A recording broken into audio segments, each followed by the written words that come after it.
So welcome everyone to this week's Madafeh at the Palestine Museum US. I'm Krista Brune. I'm a programming volunteer with the museum, tuning in from Madison, Wisconsin. This is Ho-Chunk country, known as Dejo, land of the four lakes in Ho-Chunk language. And thank you so much for spending your time with us today. Madafeh is part of our weekly programming where we engage with writers, artists, journalists, and others in the community to raise awareness about the history and culture of Palestine through the arts. Today, we are honored to have with us British Palestinian author Shereen Malherbe, and she's tuning in from Dubai. I'm going to tell you just a little bit about her, and then we're going to get started with today's conversation. So Shereen is an author, writer, researcher, and English literature graduate. She was recently featured in the Media Diversified Experts Directory and is known for her work with various organizations and TV appearances where she's been discussing Palestine, literature, and Muslim women's representation. She's published 4 novels and a Palestinian children's book series. And Shereen uses the traditional Palestinian needlepoint art form of tatreez as a key component in her story to tell a Palestinian narrative and her own personal family history of discovering her links to the Nakba. And what we are going to focus on today is her most recent novel, which is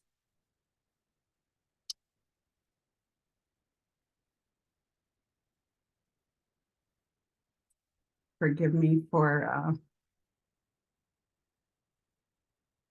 Shereen, you're on mute, so let's unmute you. Hi.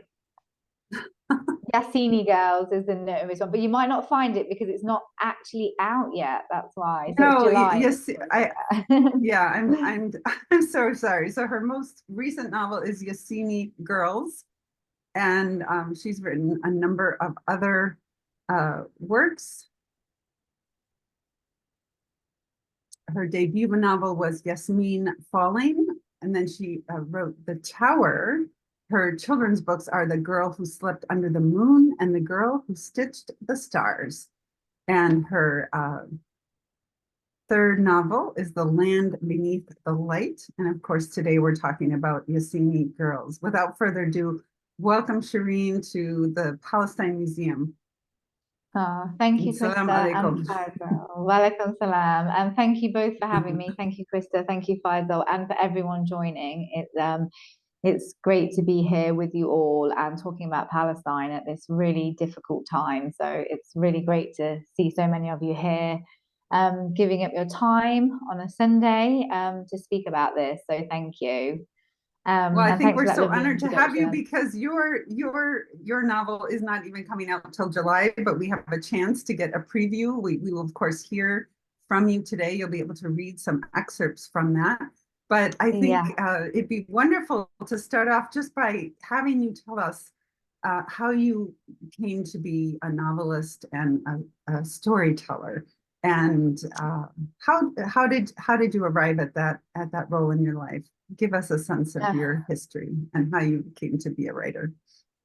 Well, it's a good question because it's not how I started. I actually used to work in the bank in London, so different. And I traveled, it's very different. And then I traveled to Palestine in my 20s.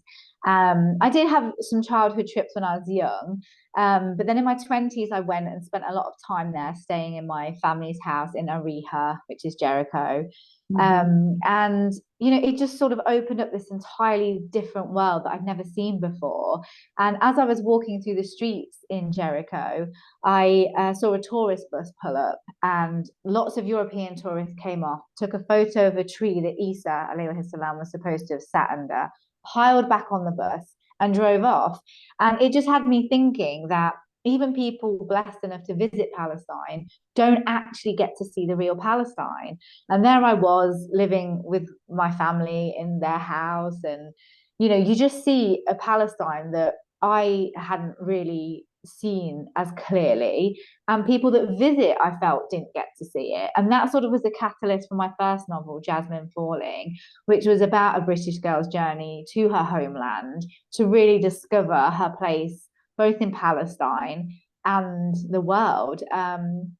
So that was the sort of first dip into it, and that was about, well, nearly a decade ago now. So since then, I did my literature degree, and I've worked with organizations like Muslim Media Watch and other media organizations to talk about the representation of Palestine and Muslim women in the media. Because when I tried to get Jasmine Falling published in the UK, it was exciting because I had lots of manuscript requests, which is really unusual for a first-time novelist. So I was almost convinced I was going to find my way into the literary world that way. But actually, the changes that they asked me to make were to change the character's ethnicity, the character's sort of that they weren't from Palestine.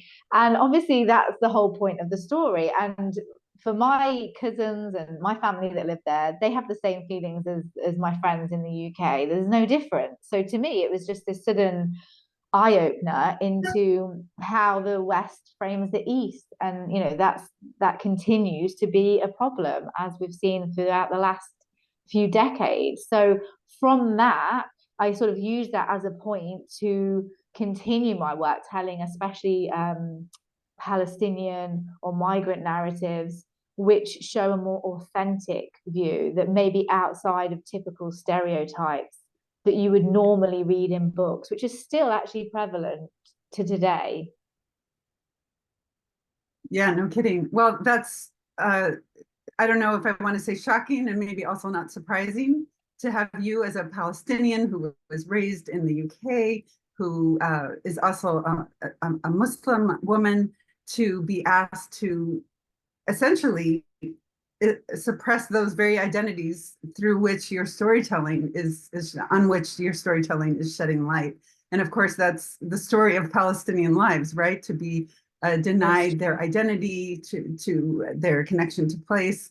And so I commend you for asserting that. And of course, as you said, it's part of the point of telling your story. Tell me why you decided to how did you choose fiction over just telling your actual personal story? Of course, woven into your fiction is the true story of Shereen and your family, and also the story of Palestine.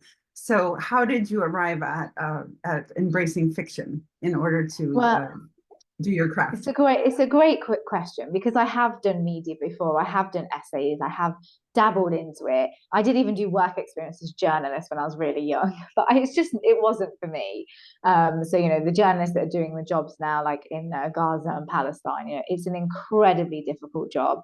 But for me, fiction was more of I would say, a natural calling. I always loved books. I always loved writing stories, and I feel with fiction, it can transcend borders. It can take you into portrayals and inner thoughts and a more intimate view that you can't really grasp from other forms of non-fiction. So the non-fiction is completely essential, and people are doing an absolutely fantastic job telling us the truth. But for me, I feel that my storytelling is designed to perhaps enter audiences that might not want to read the news about it, that perhaps have a fixed view, but then would go into a bookstore and pick up a novel and read it as enjoyment or perhaps entertainment, but actually be transported completely into Palestinian homes. And I think that was the power really of storytelling for me, to be able to take people right into these intimate settings to show what Palestinian life is actually like. And I think it's a way of humanizing Palestinians through characters, through stories where people can feel empathy and be moved and have sort of an emotional interaction with the read. And for me, that's really what it's all about. It's that emotional connection that storytelling gives everybody. That's why I choose fiction, so that I can wrap it up in this package for others, so that they can go on a journey that they might never ever get to go on otherwise. You talked about the real Palestine, like when you were in your 20s, you got to go spend time in in actual Palestinian villages in the West Bank, in your family home. These are places that your family has a real connection to, and a real ancestral connection to, and current connection to. So much of what we hear in the media is just about conflict in the area, about the challenges Palestinians face living under occupation. You bring in that life, that beautiful rural life that is really, I think, the core and essence of Palestinian culture and tradition, that really expresses that connection to the land. I wonder if you could talk a little bit about that and how that breaks through some of these barriers of stereotypes and perceptions about Palestinians, about Arabs in general, and of course also about Muslims. Yeah, so Krista, that's another great insight, because that was the point of writing about it, because it's a view that nobody gets, and it's a connection, it's a cultural connection that others don't necessarily see, and there's lots of misunderstandings around how Palestinians live. And as you rightly said, when you think of Palestine, you say it to people who don't know, the visions of a very, very difficult life, and now obviously what's going on in Gaza. But what they don't see is the life, as you very well said. There is a life there. So although we've been living under occupation for 76 years, there are moments of joy. People get married, they have families, they have hopes, they have aspirations, and they have ties to the land that other people would not understand without really knowing this point of view and this culture and tradition of Palestinians. And that's actually why I wrote The Land Beneath the Light. The word land is in the title because the land is so crucial. And I did have, people saying to me, about particular women's lives, or perhaps trying to understand why women stay in Palestine, or why anyone stays in Palestine. And I felt like, again, there was this big gap between what the West thinks that women should do, and whether they should stay or whether they should go. And then there's this big gap between what it actually means to be Palestinian and staying in your land. It means being there when refugees from the Nakba knock at your door. It means being there for your olive trees and your orchards that you've been in your family for hundreds of years. It's the fact that if you leave your land, you may never ever be able to return, and that it will become lost to you. So there's lots and lots of nuances that really are not ever explored. And I feel like unless you fully understand the people, it's not too much of a stretch to say that the reason that we're seeing a genocide to the extent that we are playing out now is because the value of certain people's lives, especially in this case Palestinians or Muslim lives, are worth less than others. And the reason that they can be dehumanized to such an extent is because there is no connection between the lives that they lead, their aspirations, or the connection between how, the understanding of why Palestinians stay in their land. And I think this is, again, why I've been sort of writing, I would say furiously, to try and really, try and get this out there so that people can pick up a book and they can literally walk through these doorways into these houses and also into the characters' minds and think, okay, well, maybe I'll see something different that will change even just a small amount of what I think I know about Palestinians and Palestine. Talk a little bit about how you were raised in the UK. So whatever you knew about Palestine was from the outside. And of course, you had the chance to go there. Not everyone who lives in the diaspora, especially refugees, necessarily have the opportunity to do that. So you were able to reconnect with Palestine and to the stories of your family by connecting with your family and also going there.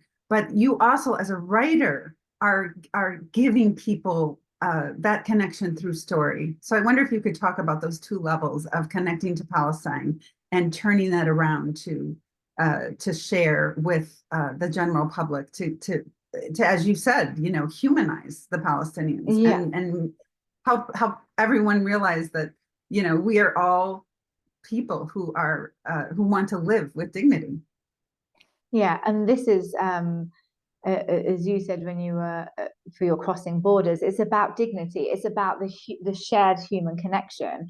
And when I visited, I think I was shocked myself because in my early 20s, I think I know everything about the world, and it was a real eye opener. I stayed the first night in my family's villa. It's been in the family for generations, and we were in a room, and in the morning I woke up and no one, I didn't know where everyone was. And my dad said, oh, they all slept in one room so you could have the bedroom. And I said, oh, you can't, you can't do that. And they said, this is how we treat people. This is a generosity. And there's a simplicity and a generosity that I do not find anywhere else in the world. And it's driven by faith.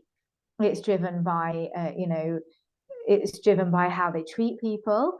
And it was just an eye opener for me. And once I'd seen it and then headed back to the UK and entered this world where I was like, oh, I have this story and I want to tell everyone about it. And I think naive, it was 10 years ago, I was a lot younger. I hadn't sort of explored much then.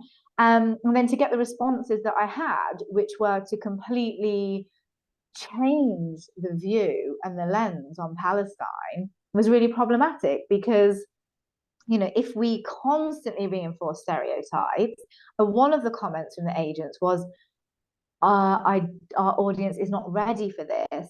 And I think it was born out of, you go through a range of emotions, from disbelief, as you said, shocked, are you surprised when you research it? Not really, to actually being impassioned to want to share this. And for me, feeling a responsibility to share this because I had seen it. And as you said, I'm very well aware that many of the diaspora do not even have the ability to go to Palestine to visit their family houses.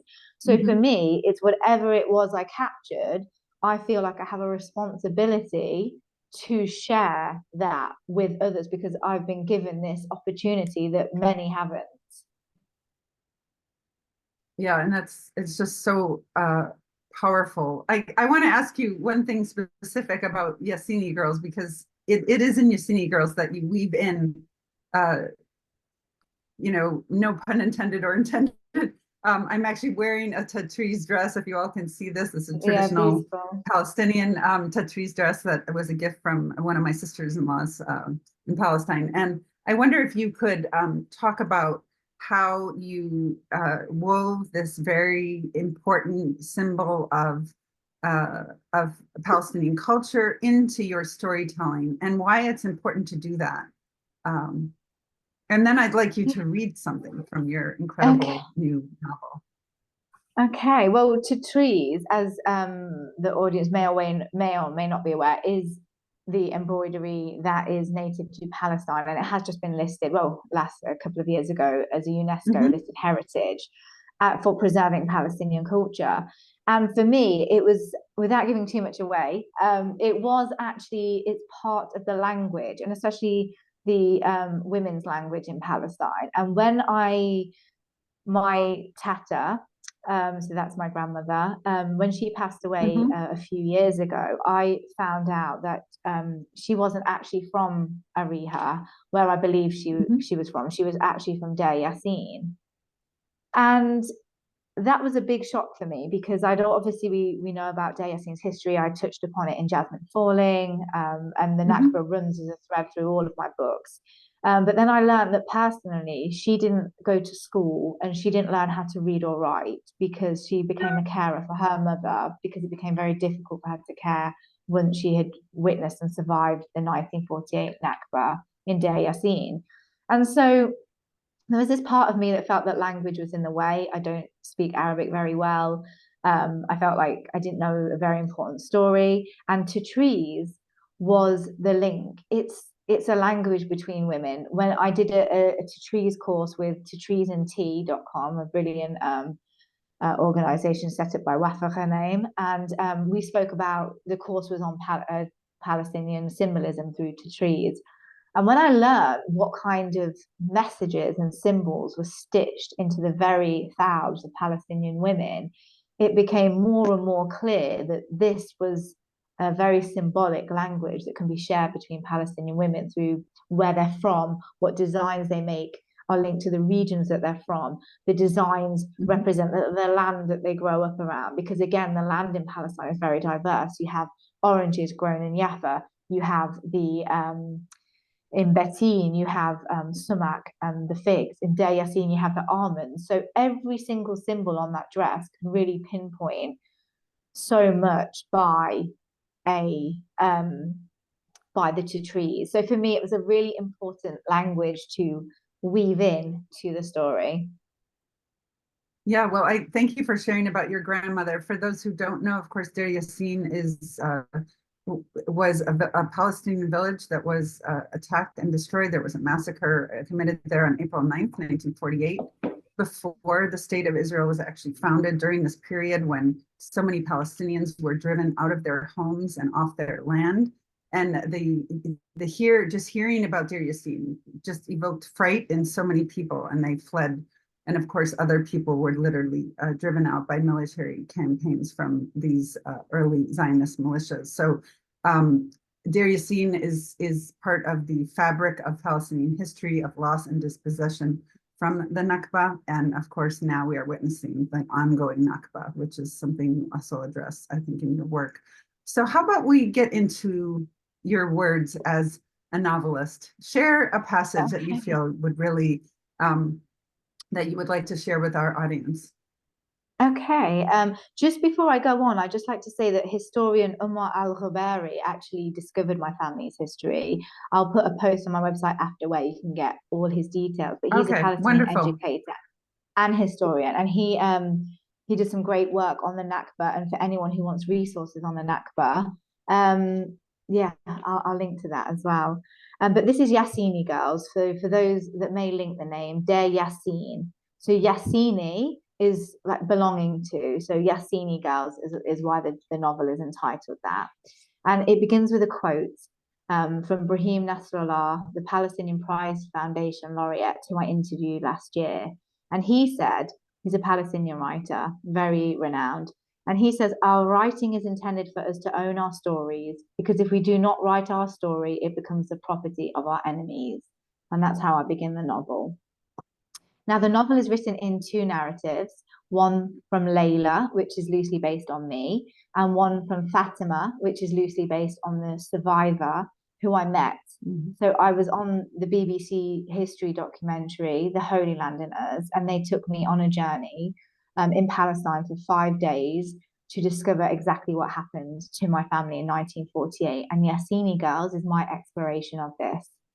And so I'm going to begin with a section from Layla, and then I'm going to have a short pause, and I'll tell you that I'm moving on to Fatima's perspective. So you'll get both women's perspectives. Krista, if I go on, please stop me. Okay, so this has never been read before. This is the first time that it's ever been read, because it will be published in July 2024. Well, we are so honored to be your audience. Thank you. Oh, thank you, Krista. So Layla, every family has secrets, stories they don't tell you. I am no exception. There are people in my family who are no longer with us. What happened to them? No one knows for sure. I have only just been told at age 35 that everything I thought I knew about my family history was not the truth. What I am about to discover will change everything. I believe my family lived in Palestine in Ariha on the farm where they have lived for generations. When I visited, I always stayed on the family farm. I would describe it to you as it was during my childhood, because as I write now, the farmhouse is being demolished. Each piece of stone is being smashed to its very foundations. The glassless windows fall by its side, and the memories inside it live on as it becomes dust in the ancient ground. So, as with anything that was, we must capture it in all its details, because it will soon no longer exist. In Palestine, this is happening rapidly. From week to week, the landscape changes. It is stolen. It is destroyed from underneath people's feet. So here it is, a one-story farmhouse made of stone. It has square windows with no glass inside them, just wrought iron bars over the windows, and some mosquito netting with holes that can let a small bird fly through. On the stove, Makluba is cooking. The whole family gathers on the courtyard with us and pulls up chairs to eat. There are many of us there. I sit with my tata. She has me on her knee while she scoops over and dishes up food. The threads on her thawb are close to me as she leans in. I trace them with my fingers, feeling each individually made handmade stitch. I trace them and the shapes they make. They tell a story of her life, one I wouldn't discover for decades from this moment, decades later when I inherit the dress. Okay, so that's an introduction to Layla. Fatima is the other character in the story, and this is the beginning of her chapter. The kitchen is a row of units along a wall and a gas hob ignited by the gas cylinder underneath it. I cannot tell you how many times I've made makluba on this stove inside these stone walls. First, it was made for me by my mother, and then I've made it for my children, and soon I will make it again for my grandchildren, and I will teach them. Limestone is formed by the precipitation of seawater formed over millions of years. I remember, even though it feels as if a million lifetimes have passed, his voice, the composition of stone. It had fascinated me even as a child, how time has compressed the bones of the dead and turned them into stone. I cut the cauliflower with a sharp knife. My fingers, despite my age, automatically dissect it for dinner. The phone rings. The distant ringing takes my thoughts away. Fatima, it is the film director again. He wants to talk to you. You know, today I'm busy, Habibti. I don't have time for this. But he says he would like to ask you about Suad. Suad, a neighbor of yours. I drop the knife. The clang on the stone floors drowns out the next word. All I hear is treasure. Fatima, are you okay? I close my eyes, pretending I can't hear. My brain unlocks and I see Suad. She is vibrant and smiling. I hear her laugh. It sounds like an echo in the old stone. After all these decades, she is now in front of me, leaning over me, whispering to me. Did you forget about us, Fatima? Did you forget about me? She smells like almond trees in bloom. I imagine the blossom fragrant in the air, the sun piercingly bright. I see another figure running out into the field, a figure of a young girl, a slight frame, a wisp of a dress lifted in the air. I know now why Suad is here. I slowly punch the numbers into the phone and wait for the director to answer. I ask about Suad. He says he has found someone close. The film director is searching for it too, I can tell. After the pleasantries from the translator finish, he pauses, and I know what he wants to ask.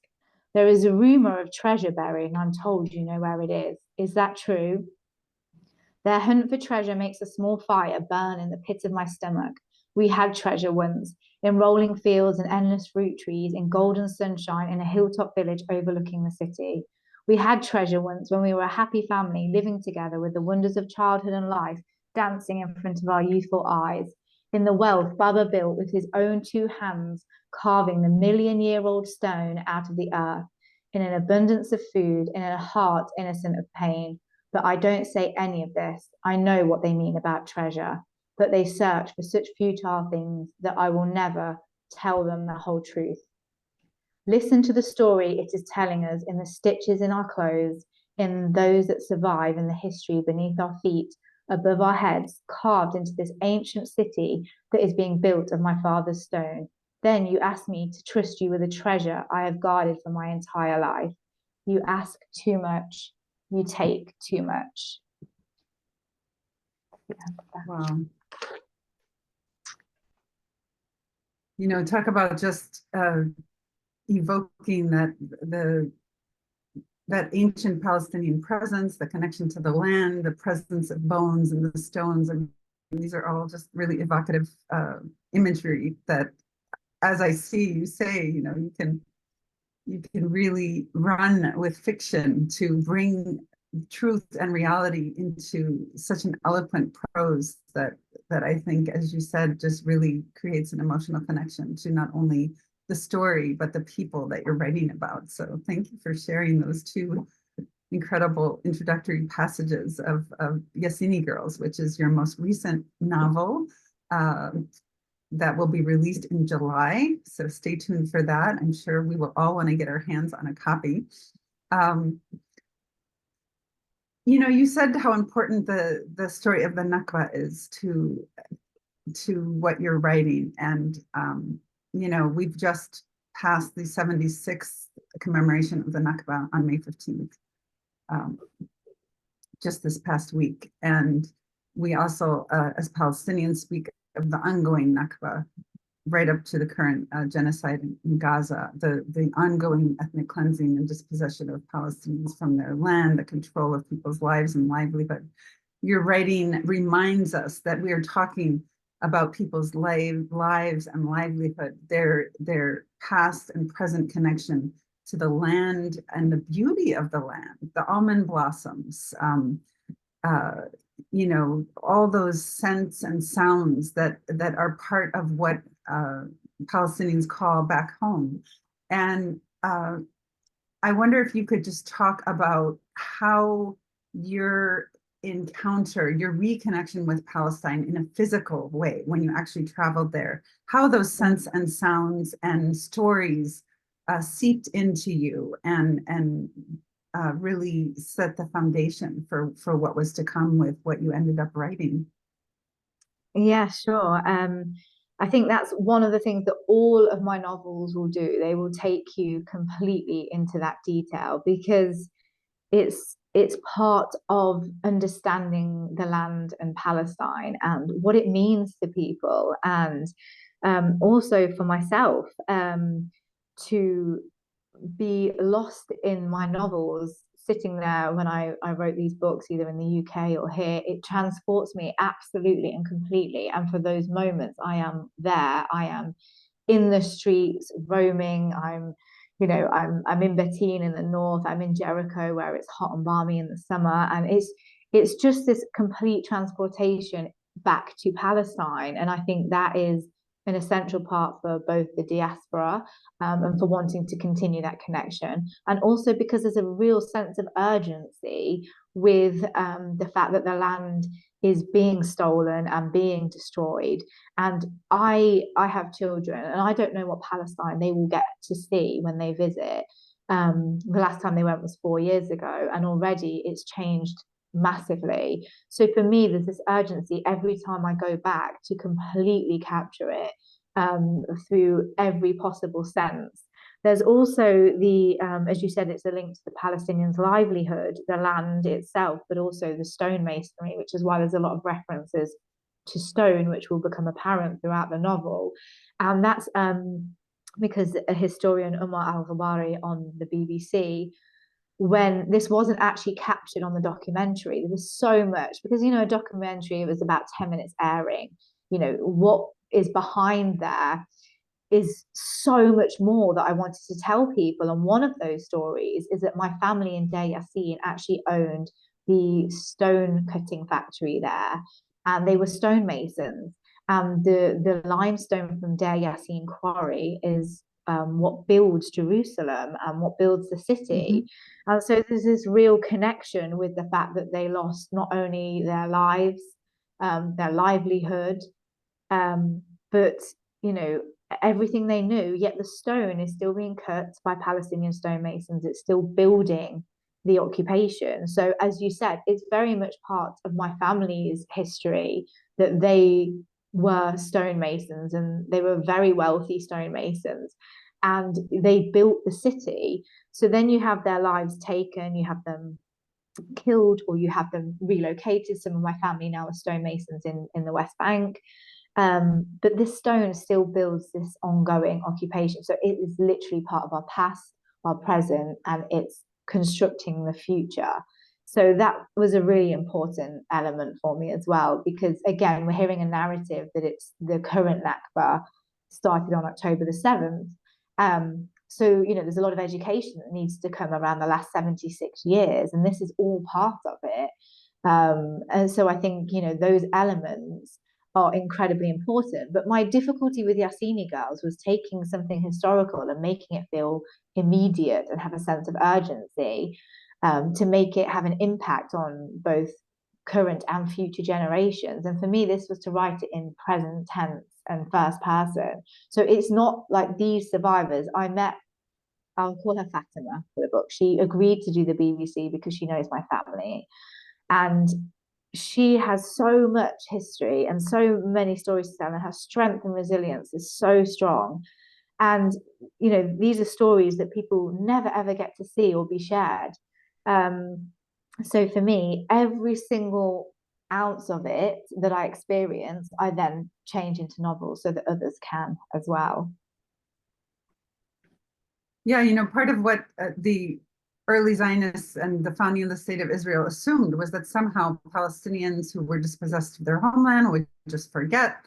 Many others were rounded up in refugee camps, and for those who remained, they would just kind of silently and quietly persist and survive, and maybe be dealt with later, as some Israeli leaders talk about the need for finishing the job of 1948 and just getting rid of the rest of the Palestinian population altogether. So I think what your stories really emphasize and remind us is that Palestinians don't forget who they are, where they're from, what their connection to the land is, and that essentially, even for those who have grown up outside or who have never even stepped foot in Palestine, that is something that will never be forgotten or erased. And your stories are a contribution to that legacy of passing on those stories of connection. And what you show is that they're not quote unquote just stories. They really represent this really deep ancestral connection to the land, and the way Palestinians are really part of the land from which they come. And so there's no such thing as there's no Palestinian people. You know, what is Palestine? It negates all of those efforts to erase what it means to be Palestinian, and with such beauty and emotion that really brings it to life, and I think invites people to care about a place that they didn't realize was so meaningful and so representative of what it means to be human. Exactly, yeah. And that's the point, you know, that we have, it won't be forgotten. I mean, even when I was filming with the BBC, the film crew came back after one night. This is also in the story. And they said, "Oh, we've just had makluba at an Israeli restaurant in Jerusalem." And I was like, "Makluba? One, I don't think it looks like our family's makluba. And two, it's not their dish, you know, and it's just these elements that are just, you know, like part of a systematic erasure of Palestinian culture. And it's, you know, well, and cultural appropriation in that case. Yeah, you know, cultural yeah, appropriation in that case. exactly. And there were so many instances of this, that again, the point about it being historical, and what I wanted to do was, you know, have the 86-year-old survivors narrative, because you have a welfare of life and history that, you know, it was beautiful for me to hear her tell me that my great grandmother, who we lost that day, she was murdered in Deir Yassin, that she was full of life. She used to dance and sing at the weddings. They used to make grapevine leaves, warak ainab together. They would do tatrees together. And for the first time in my life, I realized that there is more life. Even before 1948, there was, you know, a beautiful life. And as much as it was just one of the hardest things I've ever personally had to do in my entire life, again, I felt a responsibility to do it. But then meeting Fatima, it just showed me that there was life, you know, there is life there. And that is incredibly important, as you say, for both the historical Palestine, the present, and again, the future, for what we're seeing happening now. You know, they can't get rid of Palestine and its culture. Yeah, and we have this crazy dichotomy. We have Palestinians who are still living the life of a Palestinian, and honestly, that is perhaps the most powerful resistance and persistence that Palestinians have and express. And then we have a situation like Gaza, where people who have already been driven out of their homes 76 years ago are now facing multiple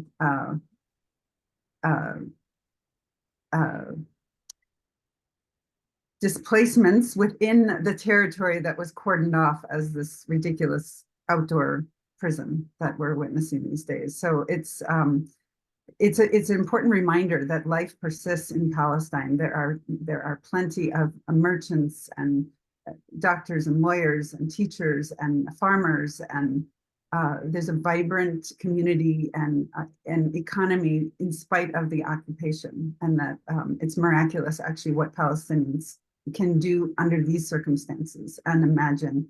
what could happen if they were able to really live their full lives with dignity in their homeland. So I wonder if you want to read another passage from Yassini Girls. Take us a bit further into the story. And okay, let's see what we've got here. Because just let me get that ready. But whilst I'm just getting that on the screen, for those of you who do want to, you can actually pre-order Yassini Girls through beaconbooks.net. They're my UK publisher. They are actually accepting pre-orders if people did want to order it. And I will go to another part of the novel. So, because it's not a lovely printed book form yet, so I'll get it on my laptop. Okay, so I'm going to go then, because we've spoke a lot about Day Yassine. I'm going to read a section about Fatima's childhood before. So Yassini Girls takes you back.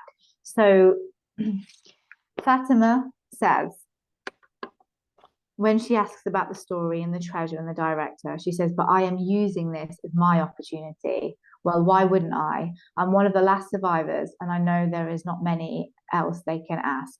Just as they want from me, I want from them. He is my only chance. I agree to take part in the filming. Once I hang up, I take a deep breath.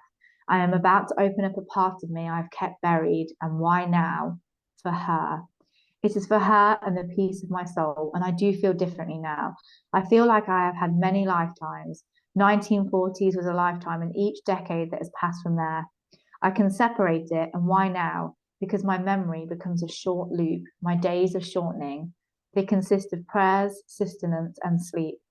I am slipping away from this world. The more I fall from this one, the more I am immersed in one I was part of long ago. We would wake up with the sun, tend to our plentiful crops. My favourites were the almond tree and the fig trees that lined the village. As young girls of maybe 4 and 5, we would run in the gardens and sometimes find ourselves on the edge of the cutting plants as the dust and noise flew into the air. The stonemasons hammering and smashing the huge pieces of stone as the dust billowed into the air and covered them in a fine dusting of white, so they looked like part of the stone. These stones are millions of years older than you and I. They were formed well before us, and if we do our jobs properly, they will be here long after we are dust. Standing there as a child, I was amazed by the process. I couldn't fully understand the concept of time. It felt like a wisp in the wind, a day from sunrise to dusk.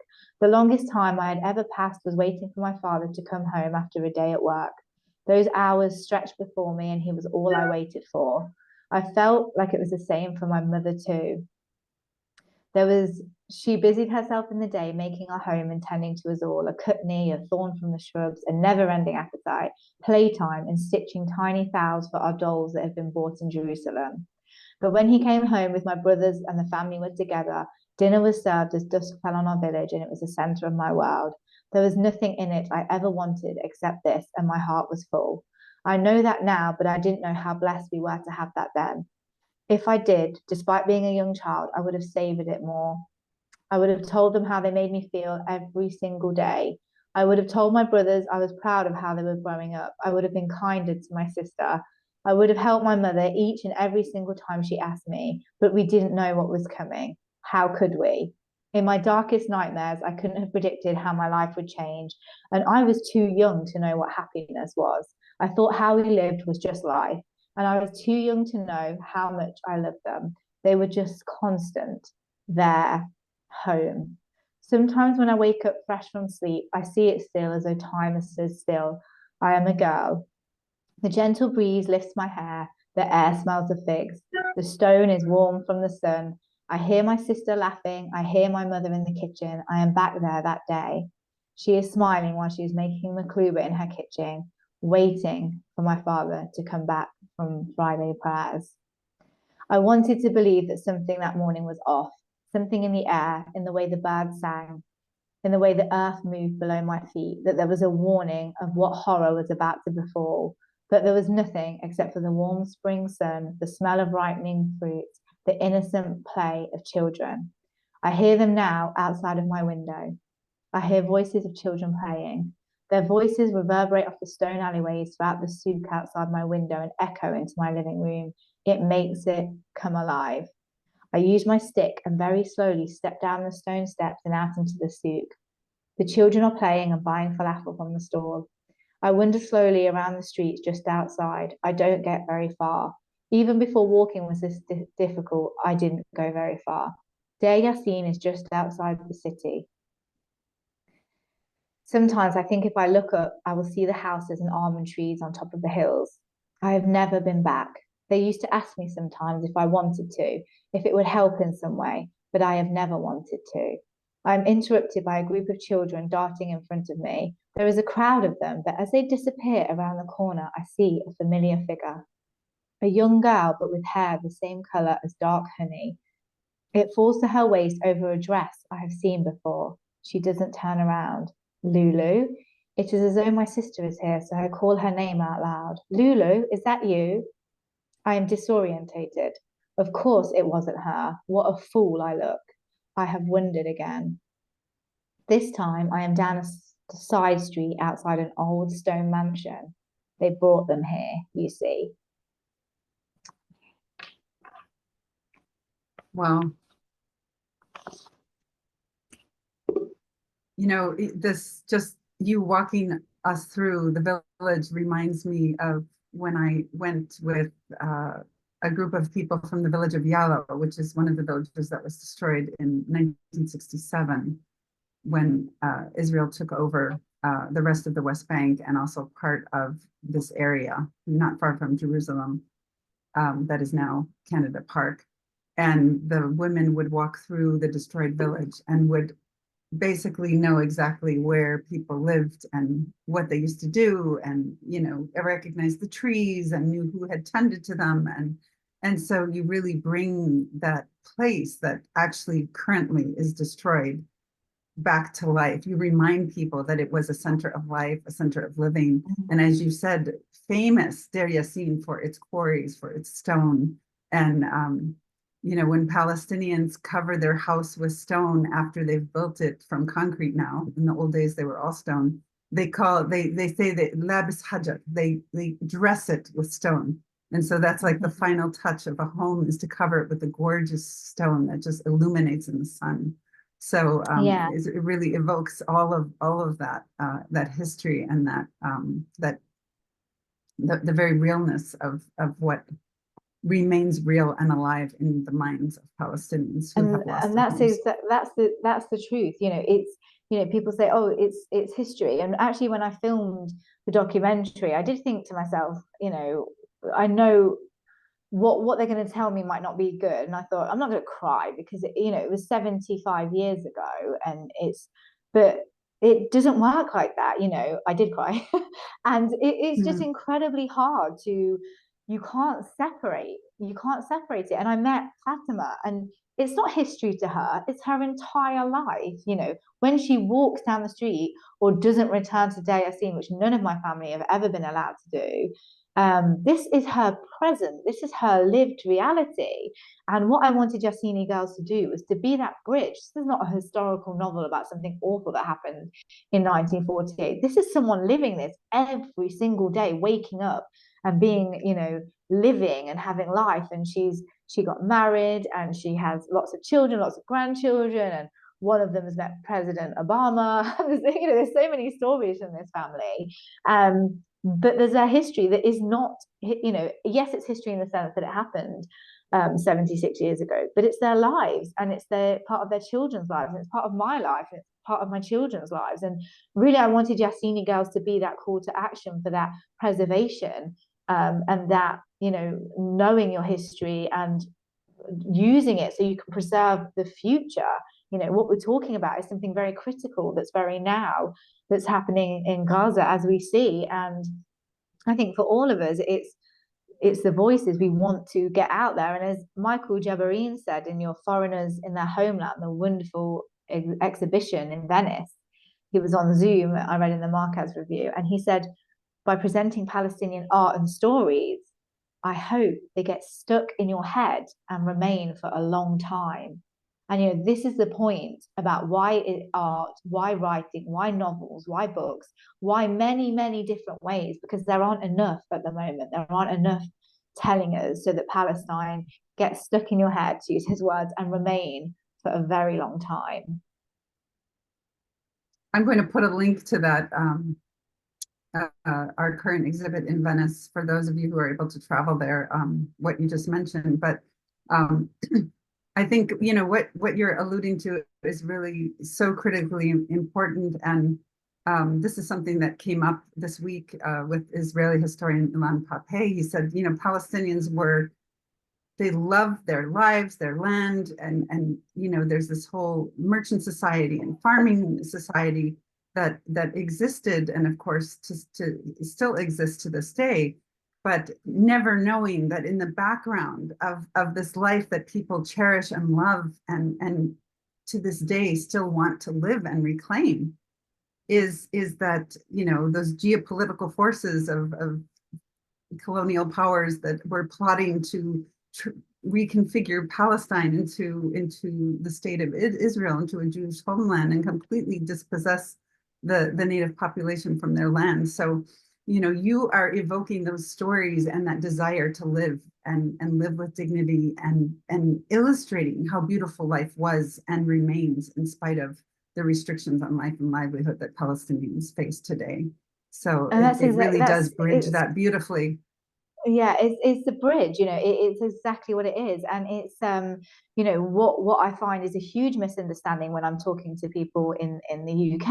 And there was lots of comments about how they understood the BBC documentary. There's lots of fanfare about how amazing it was that the UK mentioned the Nakba on British national TV, which is one of the reasons I agreed to do the filming, because it was denied. The Nakba was denied and still is by some groups. But it's about misunderstanding why people stay in Palestine. And because they don't understand the faith that grounds them, there's a huge gap of misunderstanding as to why people stay. Because people say, oh, well, why don't you just leave, go stay somewhere else, go live somewhere else. Their faith, their Islamic faith, their Christian, their faith is rooted deeply in the land. And until you understand fully a people, you will always see them as the other. And we have this huge issue with othering Muslims, migrants, many people that we don't understand. It's easily reduced in politics down to fear. You could go on for a very long time. But I truly believe if we want to change today for tomorrow and for our future and for our children, this is why I write children's books as well, is we need to educate people early on that difference is not something to be feared, it's to be understood, because we all are part of one shared humanity. And when you understand that intimately with those people, I truly believe that something like what's happening now, the genocide in Gaza, will not ever be allowed to happen again. Yes, I mean, it's dehumanization that is the first step to, bringing a whole population to support either the ethnic cleansing or apartheid or genocide or any of the atrocities that we've witnessed, not only in Palestine, but in many other places around the world. And you put your finger right on it, that education is so critical. What do people in the West learn about Palestine, about the history of Palestine, about the Arab world, about Islam? All of this is so skewed also in the popular media sources and the entertainment industry that has just skewed the image and really robbed people of a true representation of a whole people and culture and history and those stories. So your book breaks through all those barriers, and I really am looking forward, and I think our audiences too. I see some people have already pre-ordered. I put the link to pre-order in the chat, and you can also stay in touch with Shereen through Instagram. I really just want to thank you for joining us today, Shereen. This has been an honor having you on our program. And do you have ideas about what's next in terms of your writing? I know you need to focus on the release of your novel, Yassini Girls, which we've been talking about today, but what's next for you before we sign off? Well, Instagram is very new, so if anyone wants to subscribe, they can do it at ShereenMalherbe.com. And that's where I release all of my work and things that are going on in Palestine and Palestine Museum US film screenings, and there's many events we can get to share with the wider community. But as for me, there's still more stories from my discovery back to Yassini, actually on the land. There's more stories to come, I believe, and I'll be working on those next. I'm also going to working currently on a middle grade mystery series for Muslim children, so that they can see themselves Wonderful. in books set in Muslim heritage sites. So that's really exciting because it means that we can reconnect people with their heritage. I feel, especially lots of children. I mean, the last figures were in 17 million children were forcibly displaced from the east to the west.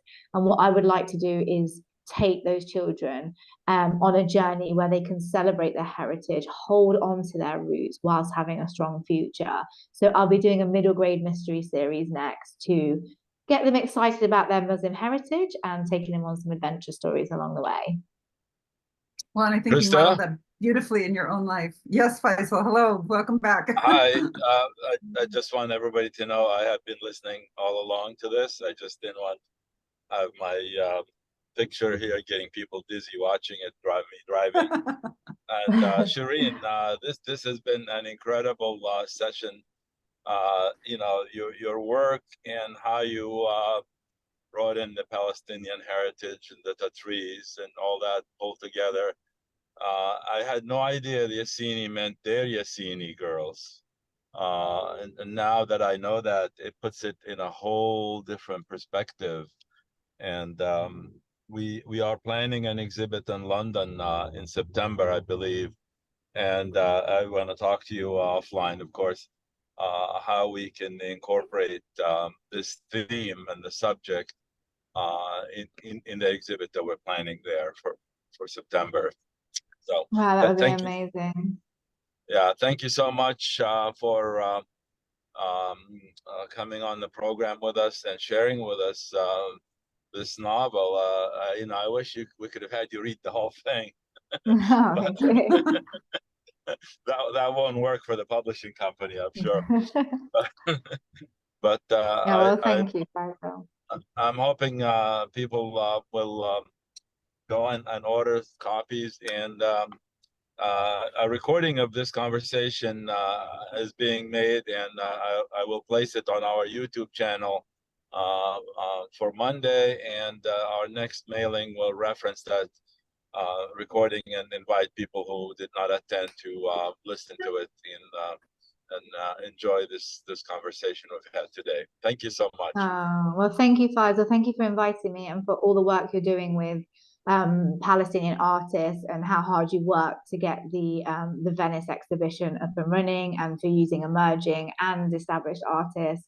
You know, it's really great to connect, and hopefully we can do more together, all of us. And for those of you who are in Connecticut, we do have an upcoming in-person event of Palestinian songs and dances. I put that in the chat by Ensemble Phoenicia, Sunday, May 26th at 3 p.m. Eastern Standard Time. So be sure to check that out if you're local. Otherwise, stay tuned for future programming opportunities in film and conversation here at the Palestine Museum US. Thanks again for tuning in today. Thank you. As we say, ma salama. Thank you. Thank you, everybody. Bye, everyone. Thank you. Bye-bye.